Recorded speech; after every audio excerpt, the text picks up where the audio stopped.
5,000 বন্ধ হবে না 5 বন্ধ হবে সেটা আমরা বলতে পারছি না। মূলত যারা তাদের ব্যবসায়িক সক্ষমতা এবং তাদের সুষ্ঠু ব্যবসায়িক কর্মকাণ্ডের মধ্যে যারা বাস করবেন, আবার আরও 5,000 তৈরিও হতে পারে। সো ব্যবসাতে কিছু বন্ধ হয়, কিছু চালু হয়, এটাই ব্যবসার নিয়ম। সো আমরা এরকম সুনির্দিষ্ট কোনো, যদি আপনি কারণ ব্যাখ্যা না করেন কেন বন্ধ হবে, সেটা আমরা বুঝতে পারছি না।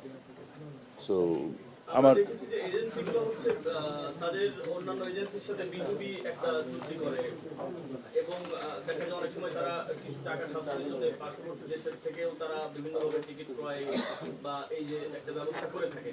এটা কি এটার মাধ্যমে বন্ধ হবে? এটা বন্ধ হলে কি হবে?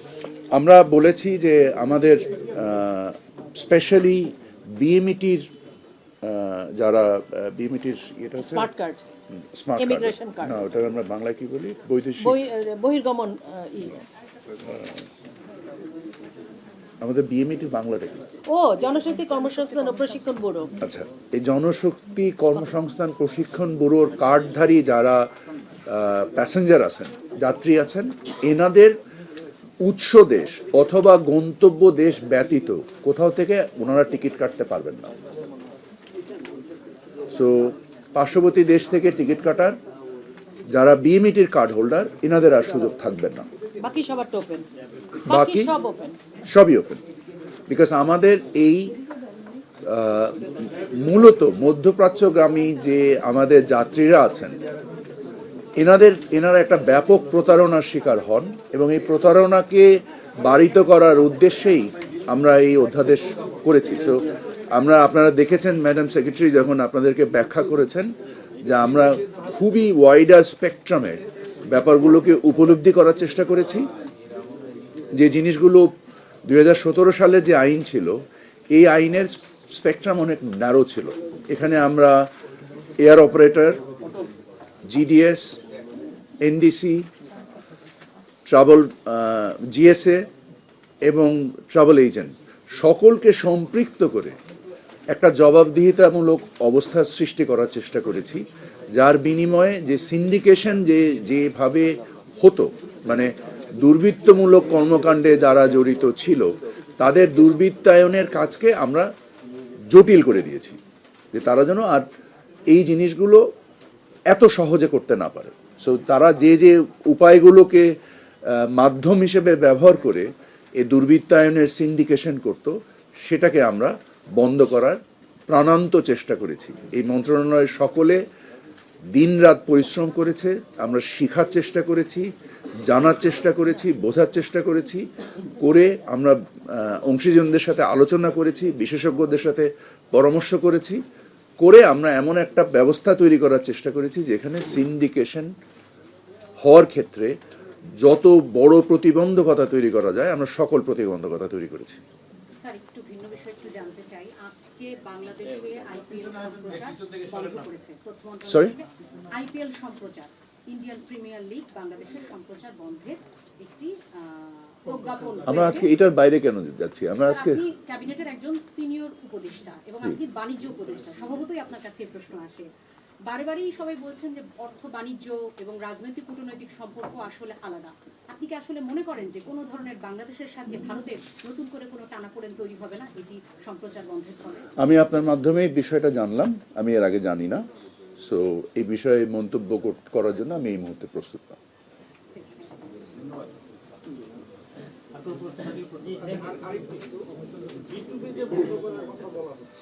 এখন অনেক এজেন্ট বলতেছে যে ম্যাক্সিমাম এয়ারলাইন্স 100-150 জনকে টিকেটিং অথরিটি দিচ্ছে, কিন্তু বাদ বাকিগুলো টিকেটিং অথরিটি। এখন সেই ক্ষেত্রে যাদের টিকেটিং অথরিটি নাই তারা কি করবে? টিকেটিং অথরিটি দুইভাবে পেতে পারেন। একটা হচ্ছে এয়ারলাইন্সের কাছ থেকে সরাসরি আপনি অথরিটি নিতে পারেন, যেটাকে এয়ারলাইন্সের ভাষায় ক্যাপিং বলে। আর একটা হচ্ছে আয়টার মানে অন্তর্ভুক্তির মাধ্যমে পারেন। আয়টা আছে কিন্তু অথরিটি দিচ্ছে না। এটা অনেক এয়ারলাইন্স, ইমিরেটস, সিজেট, মালিন্দো, মালয়েশিয়া, এরকম অনেক এয়ারলাইন্স আছে যারা শুধুমাত্র কিছু সংখ্যক এজেন্সিকে দিয়ে রাখছে, যেটা তাদের অনেকটা সিন্ডিকেট বলা যায়, কিন্তু এরা অন্য এজেন্সিকে দিচ্ছে না। সেক্ষেত্রে তাহলে এজেন্সিকে আমরা এয়ার অপারেটরদের সাথে আলোচনা করব বিষয়টা নিয়ে, তবে একটা সেম টাইম যারা এই এয়ারলাইন্সগুলো অপারেট করে ওনাদের তো নিজস্ব একটা ডিউ ডিলিজেন্স প্রসেস আছে। এই ডিউ ডিলিজেন্স প্রসেস কমপ্লাই করার পরে ওনারা যাকে যোগ্য মনে করবেন ওনারা তাদেরকেই দিবেন। বাট তারপরেও জিনিসটাকে আরও বেশি ওয়াইড স্প্রেড কীভাবে করা যায় সে ব্যাপারে আমরা ডেফিনেটলি এয়ার অপারেটরদের সাথে এ ব্যাপারে যুক্ত হব। কারণ তাদের যে মনে করেন আপনি যে প্লেনগুলো কোম্পানিগুলোর নাম বললেন, এদের কারোর সপ্তাহে 1000, 2000, 3000, 4000 সিট বিক্রি করতে হয়। তো বিক্রি করতে গেলে এরা যদি এখন যেভাবে আমরা করেছি যে B2B করতে পারবে না, তো B2B করতে যদি না পারে তাহলে তো তাদের ডেফিনেটলি এজেন্ট দরকার হবে। আগে যেটা করতে পারতো মাত্র হয়তোবা আপনি যাদের অল্প সংখ্যক কিছু লোকের হাতে টিকিটটা দিয়ে বাকিটা B2B দিয়ে ম্যানেজ করতো। সো B2B দিয়ে যখন ম্যানেজ করতো তখন প্রত্যেকেই মার্ক আপ হতো। যে আপনি যখন মনে করেন আমি একটা খুব বড় ট্রাভেল এজেন্সি, আমি অনেকগুলো টিকিট একসাথে কেটে নিলাম, নিয়ে আমি আবার আমার নিজস্ব প্রতিনিধি আকারে কিছু ট্রাভেল এজেন্সি B2B করতো, তারপরে আরেকজন করতো, তারপরে আরেকজন করতো, তারপরে আপনার কাছে টিকিট যেত। সো প্রতি ধাপেই একটা মার্ক আপ অ্যাড হতো। এই মার্ক আপ অ্যাড হলে যাত্রীরা প্রতারিত হতো। সো এই কারণে আমরা এটা বন্ধ করেছি। আবার অনুরূপভাবে যারা এয়ারলাইন্স তাদের সিট তো বিক্রি করতে হবে। তো সিট বিক্রি করতে গেলে তারা যদি অল্প সংখ্যক ট্রাভেল এজেন্সির মাধ্যমে বিক্রি করতে চায় তাহলে তো তারা টিকিট বিক্রি করতে পারবে না। তো তাদেরকে ডেফিনেটলি সংখ্যা বাড়াতে হবে এবং তারা সংখ্যা বাড়াবে। এবং আমাদের জানা তথ্য অনুযায়ী অনেকেই এখন উৎসাহী হচ্ছেন, সরাসরি ব্যবসা করার জন্য উদ্যোগ নিচ্ছেন, আয়টার সাথে এন্ডোর্সমেন্ট নিচ্ছেন, এয়ারলাইন্সের কাছ থেকে নিচ্ছেন। তবে যে কেউ গেলে আমি গেলাম আর আমাকে দিয়ে দিল এয়ারলাইন্স, সেটা তো হবে না। ওটা তো একটা ওর নিজস্ব প্রসেস, ব্যবসায়িক তার যে যোগ্যতা সক্ষমতার বিবেচনায় তারা সিদ্ধান্ত নেবে।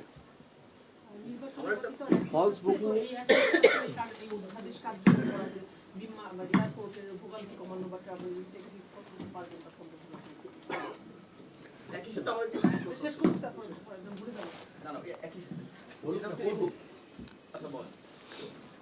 নির্বাচনের সময় তো আপনার হাতে যদি থাকে, নির্বাচন 12 ফেব্রুয়ারি হয়, 1 মাস সময় আছে।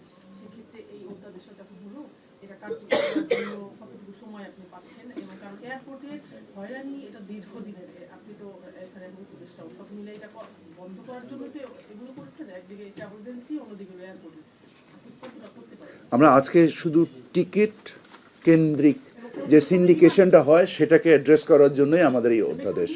তবে বিমানের যে যাত্রীর হয়রানি, এর যে যাত্রীর অভিজ্ঞতার উন্নয়ন, এটা একটা চলমান প্রক্রিয়া। এই প্রক্রিয়া চালু আছে এবং চলছে। এটার সাথে নির্বাচনের কোনো সম্পর্ক নেই। এটা নির্বাচনের আগেও চলবে, নির্বাচনের পরেও চলবে। আর এই অধ্যাদেশকে মানে বাস্তবায়ন করতে গেলে আমাদের বিধির প্রয়োজন হবে। আলহামদুলিল্লাহ আমাদের বিধির ফার্স্ট ড্রাফট অলরেডি হয়ে গিয়েছে। আমরা এটাকে এখন ওয়েবসাইটে প্রকাশ করব বা আমরা মতামতের জন্য বিভিন্ন স্টেক হোল্ডারদের সাথে মিটিং করে আমরা বিধি দিয়ে বাস্তবায়ন শুরু করে দেব। আমার একটা প্রশ্ন ছিল হচ্ছে যে আমরা দেখেছি যে এই যখন উইন্টার সিজন আসে দেখি যে ঘন কুয়াশা বা এই আবহাওয়ার কারণে বিমান আসলে আমাদের ঢাকা এয়ারপোর্টে ল্যান্ড করতে পারে না। সেক্ষেত্রে বাইরের পার্শ্ববর্তী কান্ট্রিতে যায়। সেক্ষেত্রে আমাদের এক ধরনের বিমান বা আমাদের মন্ত্রণালয় বা যদি বলি যে এয়ারপোর্ট কর্তৃপক্ষ, তারা হচ্ছে আর্থিকভাবে ক্ষতির সম্মুখীন হচ্ছে। কিন্তু এই যে অ্যাপ্রোচে যে ক্যাটাগরি 1-এ আছে আমাদের যে সিস্টেমটা, এটা কি ডেভেলপ করার জন্য কোনো ধরনের পদক্ষেপ নিয়েছেন? আমাদের এয়ারপোর্ট ক্যাটাগরি 1 ছিল, এটাকে আমরা ক্যাটাগরি 2-তে উন্নীত করেছি। ওইটা পিছানো হয়েছিল শুনছিলাম। না, কোনো পিছানো হয়নি, এটা উন্নীত হয়েছে। না, এটা উন্নীত হয়েছে অলরেডি। সো আমরা ক্যাটাগরি 2-তে গেলে 50 মিটার পর্যন্ত আমাদের ভিজিবিলিটিতে একটা প্লেন ল্যান্ড করতে পারে। আমাদের আবহাওয়াজনিত যখন বৈরী অবস্থা তৈরি হয় তখন সামান্য কিছু ফ্লাইট ডাইভার্টেড হয়। আমরা যদি ক্যাটাগরি 3-তে উন্নীত করতে চাই আমাদের এয়ারপোর্ট, তাহলে উত্তরার অনেক বাড়িঘর আমাদেরকে ভাঙতে হবে। সো এত বিশাল ভাঙতে হবে যে ভাঙাটা আমাদের জন্য প্র্যাকটিক্যাল না, বাস্তব না। এই কারণে আমাদের এ পর্যন্ত আমি যেটা নিউজ পেপারের রিপোর্টে দেখেছি প্রায় 9টা ফ্লাইট ডাইভার্টেড হয়েছে। সো বছরে যদি এরকম 20-25টা ফ্লাইট ডাইভার্টেড হয়, এটা সম্ভবত আমাদেরকে মেনে নিতে হবে। কারণ এছাড়াও বুকিং এর ব্যাপারে বলা হয়েছে যে এছাড়াও কক্সবাজার আমাদের কক্সবাজারকে আমরা চেষ্টা করছি যে এটাকে ক্যাটাগরি 3-তে ডাইভার্ট করে, কারণ কখনো কখনো আমাদের ফ্লাইট কলকাতাতে যায়, কখনো ব্যাংককে যায়। সো আমরা যদি কক্সবাজারকে ক্যাটাগরি 3-তে উন্নীত করতে পারি, তাহলে আমরা হয়তোবা ফ্লাইট ডাইভার্ট করে কক্সবাজারে নিয়ে যাব। আমাদের কক্সবাজারের রানওয়ে ঢাকা রানওয়ে থেকেও বড়, ঢাকার 10,500 ফিট, কক্সবাজার 14,000 ফিট। সো এবং আমরা যদি ওর আইএলএস সিস্টেমকে ক্যাটাগরি 3-তে নিয়ে আসতে পারি, আশা করি তখন আর বিদেশে যেতে হবে না, আমাদের দেশের মধ্যে আমরা থাকতে পারবো। আপনার সরকারের সময় আপনি যেটা করে যেতে পারবেন বলে মনে না, পারবো না। আমি বলেছি তো পারবো না, যেটা সত্য সেটা বলি। কিভাবে ডিটেক্ট করা হবে যদি ভুয়া বুকিং ডিটেক্ট করার জন্য বিভিন্ন প্রসেস আছে। যদি আপনি এয়ারলাইন্স যে জিডিএস সিস্টেম বা পিএসএস বলে একটা যে প্ল্যাটফর্ম আছে, যার মাধ্যম দিয়ে ভুয়া বুকিং ডিটেক্ট করার একটা ডিজিটাল অ্যালগরিদম আছে। ডিজিটাল অ্যালগরিদমের বাইরেও কিছু ম্যানুয়াল চেকের মাধ্যম দিয়ে আপনি ভুয়া বুকিং বুঝতে পারেন। আর গ্রুপ আকারে যে ভুয়া বুকিংগুলো তৈরি হয়, সেটা বোঝারও খুব জটিল না। এই ক্ষেত্রে বিমানকে আপনারা জানেন যে বিমান 22 লক্ষ প্যাসেঞ্জার ক্যারি করেছে গত বছর। আমাদের প্রায় 1,32,00,000 টোটাল প্যাসেঞ্জারের মধ্যে 22 লক্ষ বিমান ক্যারি করেছে। ইউএস বাংলা সম্ভবত এর থেকে বেশি ক্যারি করেছে। এবং এর বাইরে বিদেশি প্রায় 32টা এয়ারলাইন্স ক্যারি করে। তার মধ্যে কিছু লো কস্ট ক্যারিয়ার বা বাজেট ক্যারিয়ার আছে, আর কিছু লেগেসি ক্যারিয়ার আছে। এদেরকে সমন্বয় করে যখন আমরা আমাদের আইনে বেশ কিছু দায় বিভিন্ন এয়ারলাইন্সকে দিয়ে দেওয়া হবে, যে তারা যেটাকে এডিএম বলে এয়ারলাইন্স ল্যাঙ্গুয়েজে, এজেন্সি ডেবিট মেমো। সো আমরা এইটা প্লাস আমাদের যে ফলস যে বুকিংগুলো হয়, যেটা ফ্লাইটের আগে আগে অনেক সময় ক্যান্সেল হয়, এবং এটার মাধ্যমে যে রিফান্ড জেনারেট করে, অনেক সময় প্যাসেঞ্জাররা যাত্রীরা রিফান্ড প্রপারলি পান না। আমরা এই বিষয়গুলোকেও বিধিতে নিয়ে আসার চেষ্টা করছি।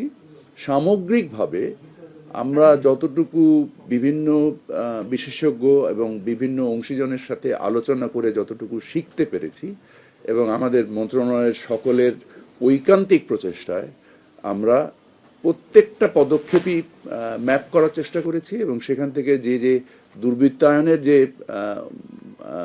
এলিমেন্টগুলো রয়েছে, এগুলোকে আমরা নিশ্চিহ্ন করার চেষ্টা করেছি। সো কোনো মনিটরিং সেল থাকবে কিনা আলাদা? মনিটরিং ক্যাপাসিটি সিভিল এভিয়েশনের চেয়ারম্যানকে দেওয়া হয়েছে। আপনারা দেখেছেন যে এপিআই এর মাধ্যমে অনলাইন অ্যাক্সেস দেওয়া হবে প্রত্যেকটা এয়ারলাইন্সের, সো দ্যাট উনি মনিটর করতে পারেন। কোনো অস্বাভাবিক কার্যক্রম হলে উনি ব্যবস্থা নেওয়ার সক্ষমতা দেওয়া হয়েছে ওনাকে আইনে। আপনি থার্ড টার্মিনালের কাজ কতটুকু এগোতে পেরেছেন, আসলে করেছিলেন কতটুকু? মানে কবে নাগাদ এটা চালু করতে পারবেন মাননীয় উপদেষ্টা? আজকের বিষয় যদিও এটা না, আমাদের থার্ড টার্মিনাল চালু করার জন্য প্রাণান্ত চেষ্টা ছিল। আমি নিজে ব্যক্তিগতভাবে জাপানিজ ভাইস মিনিস্টারের সাথে মিটিং করেছি, আমরা দর কষাকষি করেছি, আমরা চেষ্টা করেছি, বাট আমাদের প্রচেষ্টা সম্ভবত সফল হয়নি। সো আমরা এটার যে পদ্ধতিগত যে প্রয়োজনগুলো রয়েছে পরবর্তী কর্মকাণ্ডের জন্য, সেই পদ্ধতিগত প্রয়োজনগুলোকে আমরা সচল করার পদ্ধতিতে বর্তমানে নিয়োজিত আছি, এবং পরবর্তী সরকারি বিষয়ে সিদ্ধান্ত নেবে। আপনাদেরকে সকলকে ধন্যবাদ। আমরা আশা করি আপনাদের মাধ্যম দিয়ে আমরা যাত্রী অধিকার এবং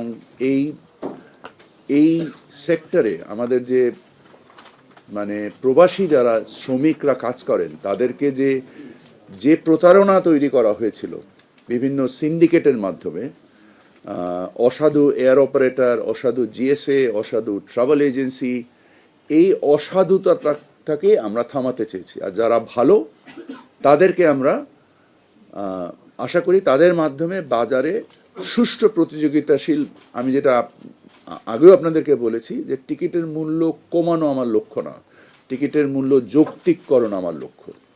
আমি মনে করি যে এখনও টিকিটের মূল্য যৌক্তিক হয়নি, আপনারা দেখেছেন যে টিকিটের মূল্য অলরেডি 40 থেকে 50% কমে এসেছে, বাট সেটাও আমার কাছে যৌক্তিক মনে হয় না। আমি মনে করি টিকিটের মূল্য আরও কমা উচিত। বাট এই যৌক্তিক পর্যায়ে আনার ক্ষেত্রে আপনারা প্রয়োজনীয় সংবেদনশীলতা তৈরি করবেন। আপনাদের অনুসন্ধানের মাধ্যমে যারাই দুর্বৃত্তায়নের সাথে সংশ্লিষ্ট, সে যেই হোক, তাদের ব্যাপারে আমি আপনাদের কাছে বিশেষভাবে অনুরোধ করব যে এটা আপনাদের গণমাধ্যমে প্রকাশ করবেন, যার ফলে মানুষ এ ব্যাপারে সচেতন হয় এবং প্রতারিত না হয়।